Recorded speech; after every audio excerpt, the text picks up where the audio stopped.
يا أيها الذين آمنوا استعينوا بالصبر والصلاة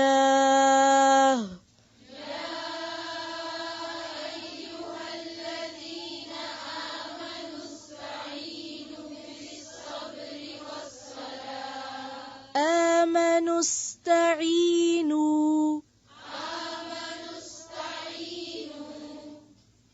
نون کے ساتھ کیا ہے؟ کس طرح پڑھیں گے؟ آمنوا استعینوا پڑھ سکتے ہیں؟ پھر سے یا ایھا الذین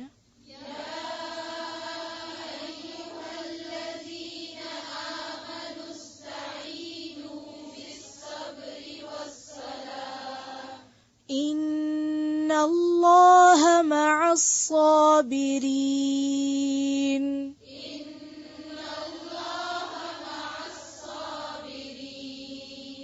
ان اللہ مع الصابرین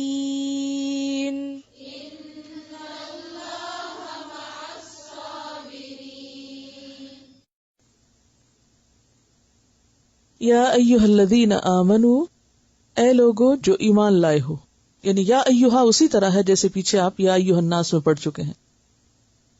یا ایھا الذین وہ لوگ، آپ بہت دفعہ الذین کا لفظ پیچھے بھی پڑھ چکے ہیں. کبھی یہ الذین کی شکل میں آتا ہے، کبھی الذی آتا ہے نون کے بغیر، کبھی اللتی آتا ہے. تو یہ اسم کہلاتا ہے، اور اسم میں اسم موصول اس کو کہتے ہیں. موصول موصول کا لفظ کس سے نکلا ہے؟ وصل سے. واو صاد لام وصل سے. وصل کس کو کہتے ہیں؟ جوڑنے کو. ٹھیک ہے، تو یہ لفظ کیا کام کرتا ہے؟ پھر جوڑنے کا کام کرتا ہے. ٹھیک ہے، یعنی پچھلی اور اگلی بات کے درمیان ایک رابطہ پیدا کرتا ہے. یا ایھا الذین، اے وہ لوگو. کون لوگ؟ آمنو، جو ایمان لائے ہو. آمنو کا لفظ کس سے ہے؟ ایمان سے. ایمان کا روٹ کیا ہے؟ الف میم نون، امن سے. ٹھیک ہے، ایمان مصدر ہے. ٹھیک ہے، آمن یؤمن ایمان، ایمان مصدر، اور پھر اس سے باقی سب نکلتا ہے. معنی کیا ہوتا ہے؟ مان جانا، مان لینا. استعینوا، مدد مانگو. بالصبر، صبر کے ساتھ. صبر کا لفظ پیچھے گزر چکا ہے. صبر کا لفظی معنی ہوتا ہے اپنے آپ کو روکنا. حبس النفس، خود کو روکنا، یعنی نفس پر قابو پانا، ثابت قدم رہنا، اور خصوصاً ناپسندیدہ چیزوں پر اپنے آپ کو روکنا، یعنی نیگیٹو ریئیکشن سے روکنا. والصلاۃ، اور نماز. صبر کے ذریعے اور نماز کے ذریعے مدد مانگو. فائدہ کیا ہوگا؟ ان اللہ مع الصابرین، بے شک اللہ تعالی صابرین کے ساتھ ہے. صابرین جمع کا لفظ ہے، اس کا سنگولر کیا ہوگا؟ صابر. اردو میں استعمال ہوتا ہے نا صابر کا لفظ، اور اس کا روٹ کیا ہے؟ سواد بے رے، صبر ہی. مراد ہے اس سے وہ لوگ جو اپنے جذبات پر قابو پانے والے ہیں، جو شکوے شکایت سے پرہیز کرنے والے ہیں، جو اپنے آپ کو روک کے رکھتے ہیں غلط کاموں سے. اب آپ دیکھیے کہ یہاں دو چیزوں کا ذکر کیا جا رہا ہے، ایک صبر ہے اور ایک صلاۃ ہے. دونوں کس سے شروع ہو رہے ہیں؟ صاد سے. صبر اندر کی کیفیت، یعنی نفس سے متعلق ہے، انسان کے نفس کا جہاد ہے، اندر کا جہاد ہے. اور صلاۃ اعضاء کا جہاد ہے. جہاد کا مطلب جد و جہد، کوشش. صبر سب کاموں میں مشکل ترین کام ہے نفس کا، اور صلاۃ سب کاموں میں مشکل کام ہے عبادات میں سے یا ظاہر کے کاموں میں سے. پیچھے گزرا ہے نا وَإِنَّهَا لَكَبِيرَةٌ إِلَّا عَلَى الْخَاشِعِينَ، بہت گراں ہے. کبیرتن کا مطلب بہت بھاری چیز ہے، مگر جن کے اندر حقیقی عاجزی ہو. تو حقیقی عاجزی کہاں سے آتی ہے؟ جب انسان پر صبغت اللہ آتا ہے، اللہ کا رنگ آتا ہے نا، اور ربانی بنتا ہے، تو سب سے پہلی چیز اس کے اندر کیا آتی ہے؟ عاجزی آتی ہے. اور اس کا اظہار کس سے ہوتا ہے؟ نماز سے. یعنی آپ کتنے ربانی بنے ہیں، اپنی نمازوں کا جائزہ لے لیجئے کہ نماز کتنے شوق سے پڑھتے ہیں، یا نماز کیسی ہے. کیونکہ نماز ایک معیار ہے نا، پیمانہ ہے. رنگ نظر آتا ہے نا، تو رنگ کہاں نظر آئے گا؟ کسی کام میں، بظاہر کسی عمل میں نظر آئے گا نا، اور اس میں سے ایک عمل کیا ہے؟ نماز. تو اب آپ دیکھیے کہ انسان کے اندرونی یعنی نفس کے کاموں میں مشکل ترین کام صبر، اور بیرونی کاموں میں یعنی جسم کے اعضاء سے لیے جانے والے کاموں میں مشکل ترین کام نماز ہے، جو انسان پہ بھاری ہوتی ہے. تو پھر فرمایا کہ ان اللہ مع الصابرین، اللہ صابرین کے ساتھ ہے. یہ نہیں کہا مسلین، نمازیوں کے ساتھ ہے. کیوں؟ صبر اور نماز میں سے بھی زیادہ مشکل کام پھر کون سا ہے؟ صبر زیادہ مشکل ہے. نماز کے لیے بھی صبر چاہیے. اگر نماز مشکل ہے تو صبر بھی مشکل ہے، لیکن اگر ان کو آمنے سامنے رکھیں تو پھر صبر اور مشکل ہے. اسی لیے پھر کیا کہا کہ جو صبر کرے گا میری مدد اس کے ساتھ. یا ایھا الذین آمنوا، اے لوگو جو ایمان لائے ہو، استعینوا بالصبر والصلاۃ، مدد مانگو صبر اور نماز کے ساتھ. ان اللہ مع الصابرین، بے شک اللہ صبر کرنے والوں کے ساتھ ہے. پارے کی ابتدا میں تبدیلی قبلہ کا حکم ہے، پھر نعمت کے تمام کرنے کا، وَلِأُتِمَّ عَلَيْكُمْ نِعْمَتِي، اور پھر ذکر اور شکر کا حکم ہے. نعمت کے ملنے پر انسان کے لیے ذکر اور شکر ضروری ہے، اور ذکر اور شکر کے تقاضے پورے کرنے کے لیے صبر ضروری ہے، اور اللہ کی مدد ضروری ہے. تو اس لیے کیا فرمایا کہ اے لوگو جو ایمان لائے ہو، صبر اور نماز کے ساتھ مدد حاصل کرو. یعنی جب تم اپنی ذمہ داری نبھانے لگو گے، اس نعمت کا اعلان کرو گے، اظہار کرو گے، اس کو عام کرو گے، تو لازماً راستے میں مشکلات آئیں گی. اور جب مشکلات آئیں گی تو پھر عموماً دو راستے ہوتے ہیں. نمبر ایک یہ کہ انسان اس مشکل کا مقابلہ کرے، اس کے مقابلے میں جم جائے، استقامت اختیار کرے. اور نمبر دو، پیچھے پلٹ جائے، واپس پلٹ جائے. اب آپ دیکھیے کہ واپسی کا راستہ اگرچہ آسان ہے، لیکن انجام بڑا خطرناک ہے. یعنی اگر انسان دین کا راستہ چھوڑتا ہے، یا دین کو لوگوں تک پہنچانے کا، یا امت وسط کی حیثیت میں اپنی ذمہ داری پوری کرنے کا جب کام انسان شروع کرتا ہے، تو اس میں انسان کو مشکل تو ضرور ہوتی، بہت سی مخالفتیں سامنے آتی. اب عافیت کا گوشہ کیا ہے کہ وہ پیچھے پلٹ جائے، کام چھوڑ دے، لیکن اس کا انجام تو خطرناک ہے. اللہ آپ کو نعمت دے رہا ہے، ایک عہدہ دے رہا ہے، ایک مقام دے رہا ہے، ایک انعام دے رہا ہے، اور آپ اس کو پھینک کے جا رہے ہیں. اس کو ایک چھوٹی سی مثال سے سمجھیے کہ مثلاً اگر فوج میں کسی شخص کی ترقی ہوئی اور وہ جرنیل بن گیا، تو جرنیل بننا کیا ہے؟ ایک مقام ملنا ہے نا، لیکن ساتھ ہی کیا ہے؟ ذمہ داری میں اضافہ. اب اگر یہ جرنیل یہ سوچے کہ اگر کوئی جنگ ہوئی، یعنی ویسے میں جرنیل رہوں گا، شوق سے اس عہدے کو قبول کروں گا، لیکن اگر کہیں کوئی جنگ کا خطرہ ہوا تو میں ریزائن کر جاؤں گا اور چھوڑ کے گھر چلا جاؤں گا.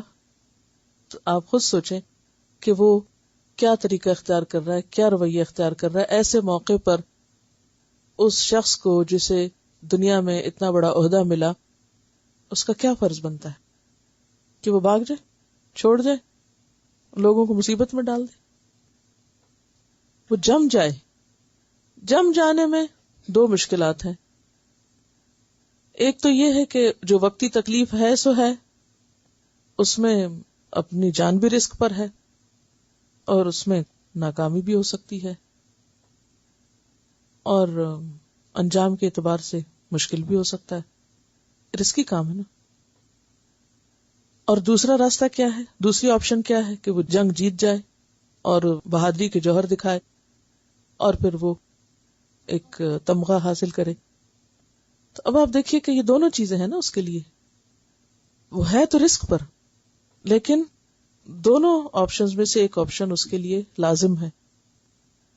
اب آپ دیکھیے کہ اسی طرح امت مسلمہ کے فرد کی حیثیت سے اگر اللہ تعالی ہمیں کوئی موقع دیتا ہے، کوئی چانس دیتا ہے کہ ہم اس کے دین کے پیغام کو لوگوں تک لے جائیں، تو اس میں دونوں چیزیں ہو سکتی. ایک ہے کامیابی کا راستہ کہ آپ سکسیسفل ہوں، جو آپ کرنے جا رہے ہیں اچیو کر لیں. دوسرا یہ کہ آپ وقتی طور پر کامیاب نہ ہو، نقصان اٹھائیں، حتیٰ کہ آپ کی جان بھی جائے، جیسا کہ اگلی آیت میں آ رہا ہے. اب یہ راستہ جو ہے کہ آپ کامیاب ہوں وقتی طور پر، اگر یہ نہ حاصل ہو اور اس کی بجائے دنیا میں بظاہر ناکامی ہو جائے، دوسرا راستہ آپ کو دیکھنا پڑے کہ دنیا میں آپ کو کچھ نہیں ملا اور آپ نے اپنی جان بھی کھو دی، تو بظاہر وہ ناکامی لگتا ہے، لیکن حقیقت میں وہ بھی ایک کامیابی کا راستہ ہے. تو بات یہ ہے کہ یہ دنیا اللہ نے امتحان کے لیے بنائی ہے، ہمیں امتحان کے لیے بھیجا ہے، آرام کے لیے، انعام کے لیے یہاں نہیں بھیجا. یعنی یہاں ہمیں اللہ نے آرام اور انعام کے لیے نہیں بھیجا. پہلے تو ہمیں یہ غلط فہمی اپنے اندر سے نکالنی پڑے گی. ہماری بہت بڑی مشکل کیا ہے کہ ہم اپنے بارے میں اور اس دنیا کے بارے میں درست نظریہ ہی نہیں رکھتے کہ ہم یہاں آئے کیوں ہیں. ہم سب نے کیا سوچ رکھا ہے کہ ہم یہاں کیوں آئے ہوئے ہیں دنیا میں. اگر سیر نہ بھی سمجھے تو بھی ذمہ داری کا احساس بہت کم ہے. وہ رہنے کے لیے آئے ہیں جتنا رہنا ہے، اب آ گئے ہیں تو رہ لیتے ہیں، رہ رہے ہیں، اور لوگ جو کر رہے ہیں ہم بھی وہی کر لیں. اب بس اپنی ذات کے لیے رہ رہے ہیں، جی رہے ہیں. اور کس چیز کی ہم سٹرگل کرتے ہیں، کس کے لیے سٹرائیو کرتے رہتے ہیں؟ دنیاوی سکسس کے لیے، دنیاوی کامیابی کے لیے، کہ ہمیں کچھ ملتا رہے، انعام ملتا رہے، یہاں ہمارا سٹیٹس بڑھتا رہے یا مال بڑھتا رہے یا کچھ بھی بڑھتا رہے. رہ رہے ہیں اس لیے کہ آگے اس دنیا میں اس لیے رہنا ہے، رہ رہے ہیں. رہنے کا مقصد کیا ہے؟ کامیابیاں. کون سی؟ دنیا کی.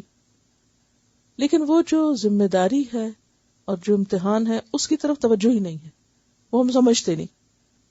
تو چونکہ اللہ نے دنیا رکھی امتحان کے لیے، اور جہاں امتحان ہے اس کے لیے پھر اللہ تعالی طرح طرح کی رکاوٹیں ڈالتا ہے. ہمارے راستے میں طرح طرح کی رکاوٹیں آتی ہیں، مشکلات آتی ہیں، چاہے ہم اپنی ذمہ داری پوری کر رہے ہوں یا نہ کر رہے ہیں، دونوں طرح آتی ہیں. اور ان رکاوٹوں کا ذکر اگلی آیات میں تفصیل سے آ رہا ہے. اور سب سے بڑی رکاوٹ کب آتی ہے، یا دوسرے لفظوں میں کہیے کہ زیادہ رکاوٹیں کب آتی ہیں؟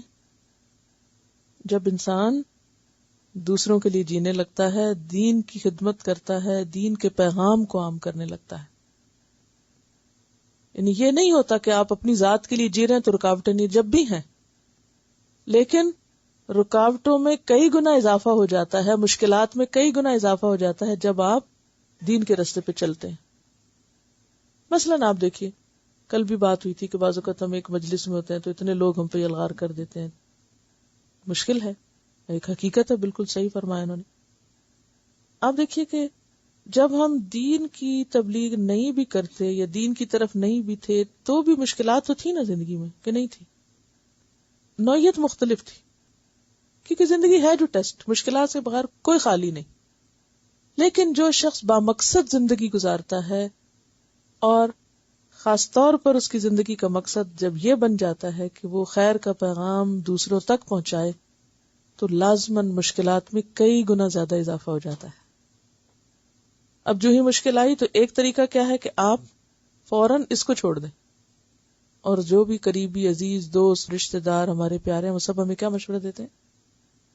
یہ کام چھوڑ دو، کیوں مشقت میں پڑتے ہو؟ اسے چھوڑو. خواہ آپ نے آپ کو مصیبت میں ڈالا ہوا ہے, طبیعت بھی خراب رہتی ہے تمہاری, اور اب اس بڑھاپے میں اور اس عمر میں, کسی کو کہتے ہیں اس جوانی میں اور کسی کو کہتے ہیں اس بڑھاپے میں.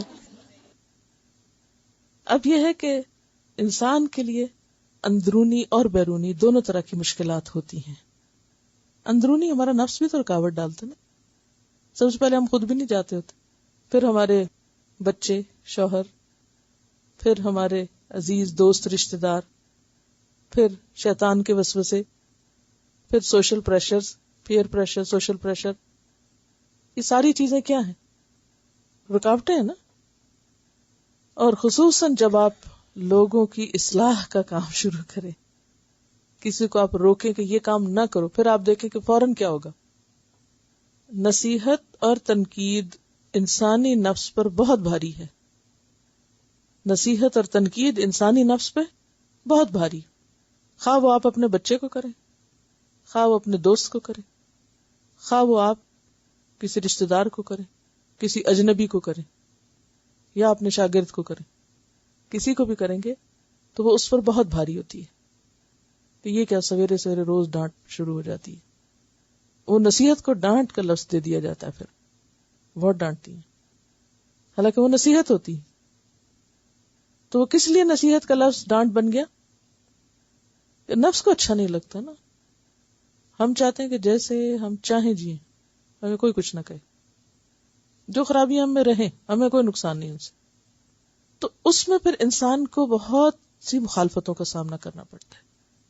وہ محبت بھری نظریں اجنبی ہونے لگتی ہیں, وہ جو آپ کے پیارے ہیں وہ آپ سے دور ہونے لگتے ہیں, کھینچنے لگتے ہیں, پیچھے پیچھے باتیں بنانے لگتے ہیں, بعض کو سامنے بھی نہیں چوکتے.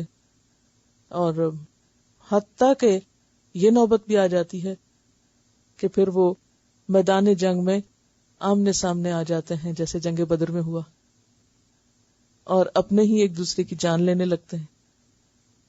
یعنی اس چیز کی جو ایکسٹریم کا لیول ہے وہ ہم اس کشمکش میں دیکھتے ہیں جو نبی صلی اللہ علیہ وسلم اور اہل مکہ کے درمیان تھی.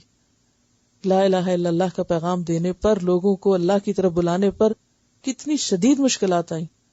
تو اس لیے یہاں پر یہ آیت آئی کہ اے اہل ایمان, نعمت تو تمہیں مل گئی, شکر تو تمہیں کرنا ہے, لیکن جب عملی شکر کرو گے, ذمہ داری نبھانے لگو گے تو مشکلات آئیں گی.